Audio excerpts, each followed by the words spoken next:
I'm going to do my best Josh Stacey situation here, where I'm going to name drop. Because you love doing that. You love telling us that somebody told you this, that Gordon's told you that.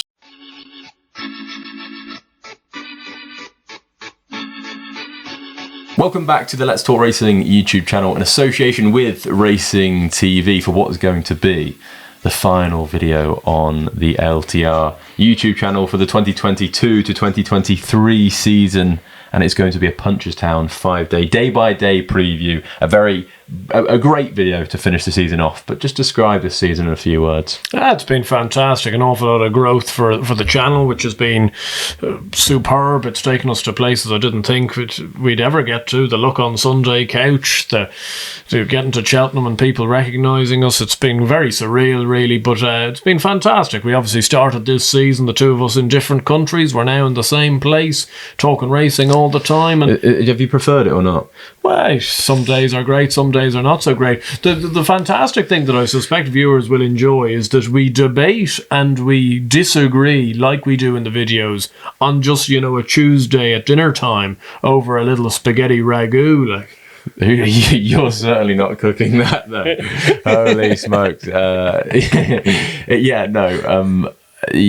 We do debate often, and I think that's a good thing, though. Yeah. But we debate everything: football, cricket, horse racing, flat racing. Even last night, it took us to whether James Maddison was a top-notch player or not. You believe he is, I don't believe he is, and we were there for half an hour. It was almost fists involved. Justice for Madders. We want justice for James Maddison. But I do want to say a massive thank you for all of the support this year. It's been unbelievable. Like you say, the few things that you mentioned there have been real moments that I've gone, wow, this is something bigger than just talking about racing to a camera. And we do appreciate all the kind people that we've met throughout this year at race courses up and down the country. And just even if you like a video, you subscribe or you comment, it massively helps out the channel and it massively helps us grow. And that's ultimately what we want this to be. We want it to be as big as possible. So massive thank you, and well done to you as well for helping us out. It's massively helped.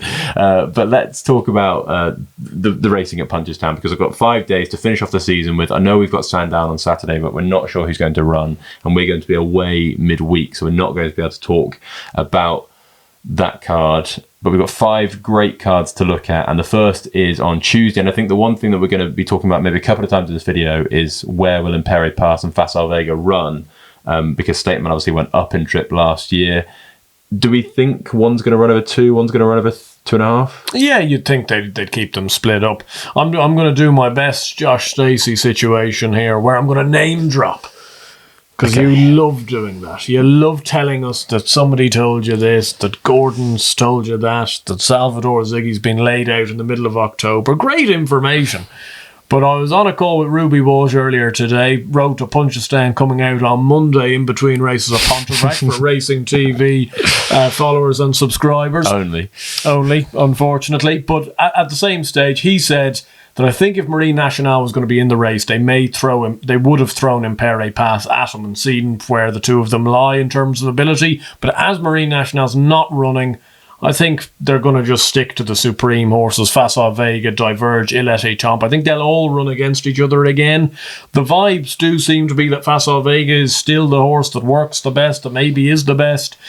But at the same stage, you look at the supreme run, and I thought Diverge ran a super race considering how inexperienced he is, and he seems to be getting better run on runs. So he may be one that could upset the apple cart, but it does seem to be in Facile Vega's hands. Yeah, very interesting to see how he runs. I think he was running a massive race. I do think the mistake at the last, I'm not saying Marine Nationale wouldn't have won, but I do think it massively stopped his momentum and he would have finished closer. So Facile Vega, be interesting to see. I want him to come back and put on a show because he's got so much promise, and I wouldn't want him to become one of these horses that doesn't live up to that. And he's slowly, I'm not saying he's becoming that. He's finished second in a Supreme Novice Hurdle. It's obviously very exciting, but the horses that keep finishing second and third in these really good races but not actually going through and winning one always just don't live up to what we hope. And Ergamine the same day is 2-5 to win the 2 mile Grade 1 champion chase. I suspect he will. Any reservations about that? Absolutely no. No. But the most competitive race, the most competitive Grade 1 of the day is the 3 mile novices chase. And this is really interesting because we've got Journey with Me at the top. who's not really been seen in Grade 1 company this year. He's 9-4. So Gerhard's also 9-4, but he's been running, he ran 16 days ago, finished second in the Ferryhouse Grade 1 over 2.5. He's 9-4, first time up in trip to 3 miles. The same goes to Appreciate It. He's 7-2. Classic Getaway 3-1. Could this mean Sir Gerhard possibly runs over 2.5 miles? Because obviously they've got the same trainer and same owner. Would they want to split them up? You'd have to think they probably would, yeah. Classic Getaway, look, he's a bit of an enigma, really. He was seen winning a beginner's chase back at Goran in November time when Journey with Me would have been a distant second, probably even third. Even Manila Kakuna was second. But Punchestown's a type of place where that type of horse would go and win. Yeah, that is potentially so, but at the same stage, like, we've got to call a spade here. Josh, 3-1 by Classic Getaway is an absolutely horrendous price. Like, I don't care how good the horse is. He could be Galloping Deschamps for all I care. 3-1 for what he's actually achieved on the racetrack is very poor. Journey with Me's the right favourite. He's been improving. I have reservations about his stamina. Just over 3 miles. I know he looks like he wants us, but I'm just not quite sure he does. Gaelic, or Sir Gerhard, should I say, he didn't look like he wanted 3 miles at Cheltenham. He ran very well back to 2.5 at Ferryhouse. Appreciate It is really slightly dotting his copybook at this stage. Age is just, I think, catching up with him. Obviously, he's 9. What I can't understand is in his novice hurdle campaign, they rode him forward, and that's probably what suited him best. They have not done that over fences. No, well, they did it in his beginner's chase, and they went to Naas. Now, to be fair, it was a tin pot race at Naas, only 3 or 4 runners, but they went and made all. And then they just got an epiphany in the Irish Arkle that you needed to ride him for speed, and they've done it in the Irish Arkle, the Turners, and the Ferryhouse race, and I cannot understand it. I could maybe understand at Cheltenham they were being tactical, trying to beat Mighty Potter, but at Ferryhouse I just couldn't understand it at all. He doesn't seem to have that turn of pace anymore. Not that he ever perhaps did. He was always just an out-and-out galloper. Do you have a fancy in the race? I think Farinelli is one that's going to be very interesting if he turns up for Emmett Mullen's very interesting horse. Type of Noble Yates sort of campaigning this. He was in a bumper at Christmas time. He went over to Kelso for his first maiden hurdle, got beat. Then he won a maiden hurdle, straight into an open Grade 3 chase where he ran very well, despite jumping a little bit skew whiff, which you could expect for his first run. Look, it would be a big ask for him, second start in a Grade 1 as open as this, but he's not without his chance. He's not without his chance at all. I'm not going to back anything in the race. I'm not sure which Mullins horse is going to turn up, but I am excited to see Appreciate It back over 3. I'm not saying he's going to win, but I just am excited. I think all season I've been asking for him to go over 3 and then landed on him in the Arkle. Not sure why I did that. In fact, no, I didn't. About John Bon. It was even worse, and Appreciate It didn't even run, but I landed on him in the Marsh. Sorry.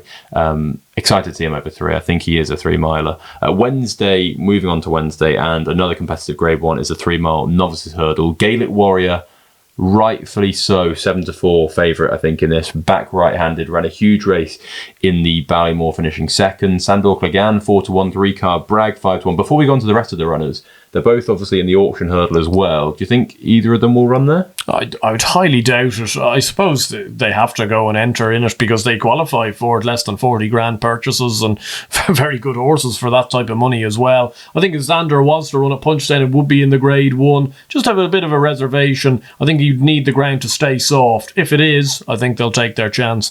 He'd have to have a chance based off the Bartlett form. I would think he could turn around that form with Affordale Fury myself. He also likes Punchestown. He's won a bumper there. He's won a maiden hurdle there. That being said, Gaelic Warrior has to be a huge threat. As you say, a very good run in the Ballymore when second. That form looks good. It probably looks better than the Bartlett form as well on face value. I know Stay Away Faye ran all right in the Sefton, but was beaten again. So I'm just not so sure. I think Gaelic Warrior, if he gets the trip, which I think Townend will actually ride him from the front, but ride him to get the trip at the same stage. He could stack these up, and he's just got so much more speed than the likes of a 3-card Bragg or maybe even a Favre de Champ do. Yeah, I agree. I think Gaelic Warrior is the most likely winner. The one that I'm going to make a case for at a bigger price is Salvador Ziggy at 8-1. Many people will know that I've loved him for the Potemps. We've not seen him since. What I quite like about him compared to the others is he has no stamina reservations. So with Gaelic Warrior, you've just not seen him over 3. Sandor, you wouldn't have any worries, but he might not run. 3-car Bragg, I don't think is a superstar. Affordale Fury, again, I don't think is a superstar. I'd want to see him back that performance up from the Bartlett. And for Favori Deschamps didn't run great on his final start. I just think with Salvador Zagui, he stays 3. He's got good handicap form, running in a top handicap against streetwise horses, and I think that experience can massively put a horse forward. And he's 8-1. I'm going to back him each way at 8-1 in the 3-mile novices hurdle. Galopin Des Champs is 7-2 on to win the Punchestown Gold Cup. Is he just a certainty? I think he should win, yeah. Looking at it on the face value, not sure whether Brave Man's Game is going to be able to run or not. You would like him to. But I'd love him to run, but to be honest, again, a little bit like Classic Getaway, we have to say it as it is to a certain extent, and it seems to be a bit of a can of worms, that ownership situation. Big time. And I suppose the one thing, if you're looking purely at the horse, if he doesn't run here, I'd imagine they might take in something like a Betfair Chase rather than a Charlie Hall next year. Try and win another Grade 1 with him earlier on in the season. Galopin Des Champs should go and win this comfortably. Thursday, this is interesting. The Stayers Hurdle. We've got Tuipu in there, 5-2. Classical Dream, 11-2. Monkfish, who ran so well on return the other day, 6-1. Cider Burley, Rejuvenated, 7-1. Asterion Forlonge, 9-1. A few others in there as well. Where do you sit on this? Yeah, it's a hard race. It's an open race. Tuipu will want that ground to keep soft. If he does get that ground, he's obviously got a huge chance. He was 3rd in the Stayers Hurdle, ran a very good race. Looked to be coming there with a winning run at one stage. Just slightly flattened out last 100 yards. I'd have a little bit of reservation that he's obviously ran at this festival a couple of times and is disappointed. He's certainly disappointed on better ground as well, which is something to bear in mind if it was to dry up. The one I really like is Classical Dream in this race. He's ran at the Punchestown Festival 3 times in his life. He's won all 3. He's won a novice hurdle and he's won this race for the last 2 years. Once really impressively, slightly scrambled in last year, but with poor prep. He just seems to love Punchestown. I imagine Classical Dream going to bed at night in his stable in Close Sutton, dreaming about this Punchestown Grade 1. He can't win this. Why is that? Because he'd be carrying my money as well. I'm a massive fan of Classical Dream, 11-2. I completely agree, though. I completely agree. Seems to love Punchestown, has wet dreams over Punchestown. And he's got all of his conditions in his favour here. I don't think it's the strongest race in the world. You've got horses like Monkfish, who might have a bit of a bounce. Tuipu, I'm not sure, is an out-and-out 3-miler in a really strongly run race, which I suspect this could be. Cider Burley, like if he goes and wins this, and Gordon Elliott completes the trip. Just give Gordon Elliott the champion trainer now. Like he should just get his own trophy just purely for making Cider Burley a 3-time Grade 1 winner in 2 months. At the age of 11 or 12, whatever he is. Absolutely phenomenal training performance. But I'm going to side with Classical Dream at 11-2. Think it's a good price. El Fabiolo, penalty kick in the 2-mile novices chase? You'd have to think so. Hard to know whether they'll run Dysart Dynamo or not. Obviously had a heavy fall at Cheltenham. Good to see him get up because he was very winded for a while there. So don't know whether they'll maybe just give him the summer off and try to come back fresh and firing. El Fabiolo's the best 2-mile novice chaser around. You'd like to hope he goes around and does it very impressively. Now, the one thing that racing traditionalists might not love, but I certainly do, is bumpers. And the beautiful thing about the Punchestown Festival is there's about 17 a day. Oh yeah, there's heaps. I cannot get enough of bumpers.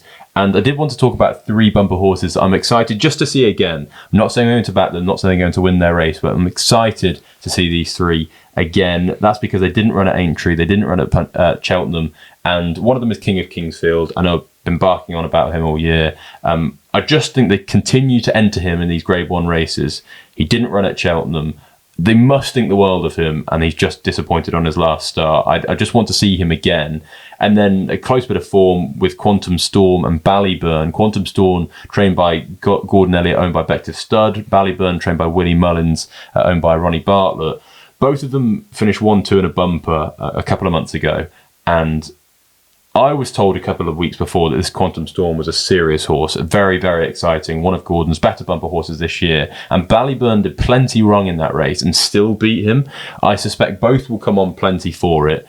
Quantum Storm fitness-wise and just for having that experience, and Ballyburn the same, looked extremely green, did a few things wrong. I suspect they've worked on that at home. Really looking forward to seeing all 3 of those, especially going towards the novice hurdles next year.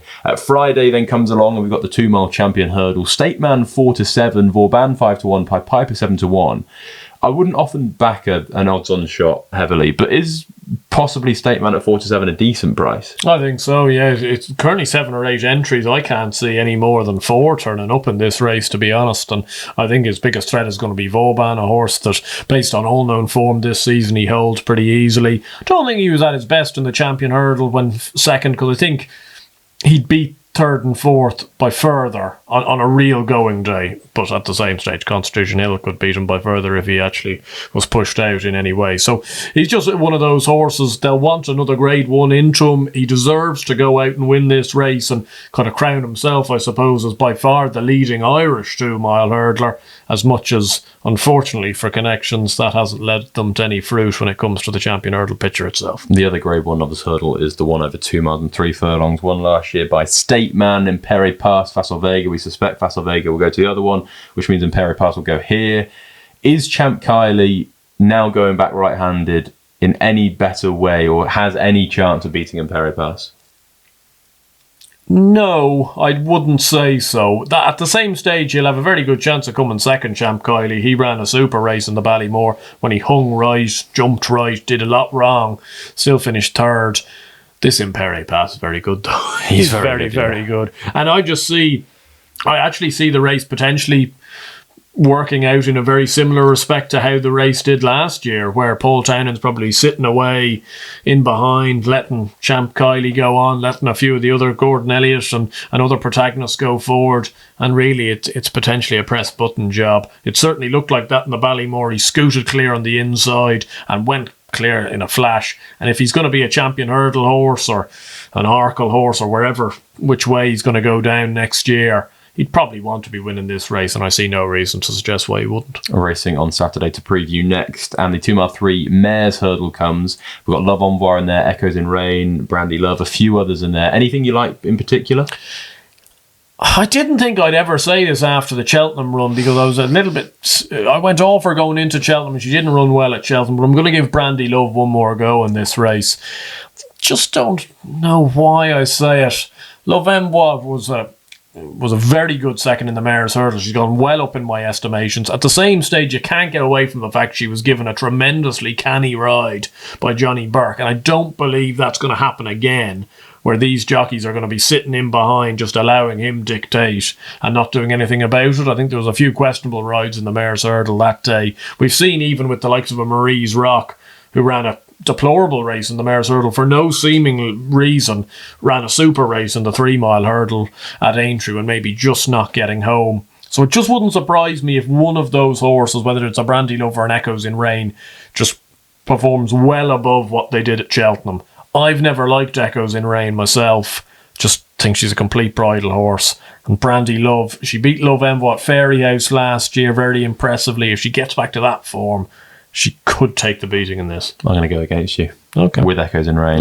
Second to Honeysuckle in the Champion Hurdle last year at the same meeting. I think that a little step up in trip, she'll be fresh. I think this is right up her street. The one thing that's interesting, and this might be the last time we see Epperton, if she runs here, she might not, but I suspect whether it be Aintree Hurdle or here, that will be her last run, because she's just not been the same mare. Yep. JP will want to retire her to the paddocks, but Echoes in Rain for me, really like her for this actually. I'm going to make her my nap of Punchestown. Echoes in Rain in the... But who's going to ride Echoes in Rain? Is it going to be Patrick again? Possibly, yeah. But I think he's obviously built up a bit of a relationship with Echoes in Rain. I wouldn't be massively against that. She just seems, for my money, she just seems to find in these grade ones a reason to get beat, whether she's pulling too hard or she falls or something like that. Best of luck with it, but wouldn't be for me. No, you don't sound too convinced. The final race we're going to talk about is the 4-year-old hurdle. We've got Lossiemouth, Gallimar, and Zenta in there, the 1, 2, 3 from the Triumph Hurdle. Will the form be reversed? No. Will we see an even better Lossiemouth? Potentially, because a Punchestown could suit her, because she'd be maybe able to use her speed that little bit more. I thought she was immense in the Triumph Hurdle, because as we pointed out after, you know, an awful lot went wrong for her that day, really. You know, she ended up being in front far too far out, but I think Townend did well. It was one of those ones where he got to the front, he then kind of somewhat steadied it up and managed to conserve enough to win. I think she's a really, really good filly. I've liked her all year. Hopefully she just goes and finishes off the job at Punchestown. Hopefully she goes and scoots in. Before we finish, any naps, any best bets? Yeah, I'm going to put 2 up. I'm going to take you on with your nap.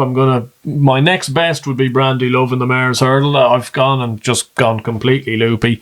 And one of my best bets certainly would be in the Novice Handicap Chase on the Friday 2-5 race. Willie Mullins has a good record in it with top weights. That being said, I look at his top weights in this race, it just wouldn't.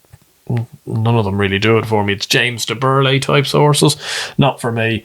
I think Life in the Park is very interesting for Henry de Bromhead. I'd end up backing him. I think he'll be an each way price as well. Very interesting run at Limerick in a grade 3 behind the Devil's Coachman. Don't think he was fully extended that day. Won at the Punchestown Festival last year in a handicap hurdle with a similar enough prep. They seem to be getting him back right. A bit of nicer ground will suit him. Seems to like the sun on his back, and I think he could actually take a fair bit of beating in the Novice Handicap. My 2 will be Echoes and Rain, and then Quantum Storm if he doesn't run in a grade 1.